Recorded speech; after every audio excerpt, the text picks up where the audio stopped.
عزیز دوستو، آج میں آپ کے سامنے چند حدیث مبارکہ کا مفہوم بیان کروں گا۔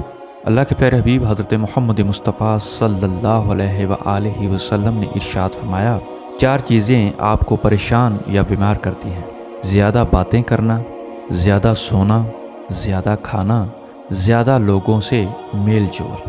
تاجدار مدینہ سرور سینہ حضرت محمد رسول اللہ صلی اللہ علیہ وآلہ وسلم نے ارشاد فرمایا، چار چیزیں آپ کو ختم کرتی ہیں: پریشانی، غم، بھوک، دیر سے سونا۔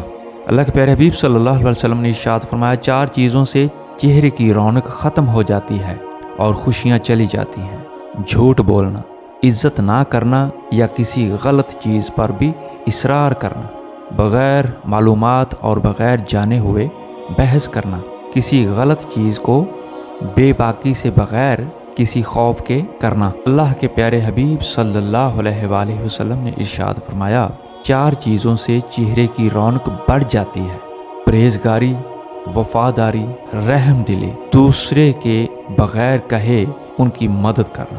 اللہ کے پیارے حبیب صلی اللہ علیہ وسلم نے ارشاد فرمایا، چار چیزوں سے رزق کی فراوانی رک جاتی ہے: صبح فجر سے طلوع آفتاب تک سونا، نماز نہ پڑھنا یا پابندی سے نہ پڑھنا، سستی کرنا، دھوکہ دینا۔ اللہ کے پیارے حبیب حضرت محمد مصطفیٰ صلی اللہ علیہ وآلہ وسلم نے ارشاد فرمایا، چار چیزوں سے رزق بڑھتا ہے: راتوں کو اٹھ کر عبادت کرنا، بہت زیادہ پشیمان ہونا اپنے گناہوں پر، مستقل خیرات کرتے رہنا، ذکر کرنا، اللہ جل شانہ کو یاد کرنا۔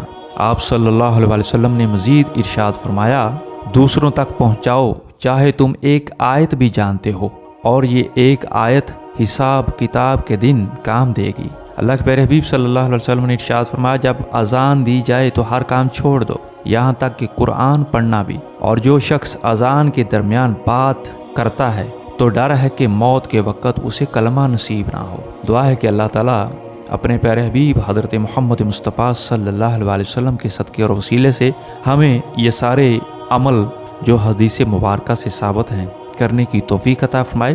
اور عزیز دوستو، سیکھنے کے لیے اچھی بات جہاں سے ملے سیکھنی چاہیے۔ ملتے ہیں پھر کسی نئی ویڈیو کے ساتھ۔ اپنے دوست محمد شفیق کو اجازت دیجیے۔ اللہ حافظ۔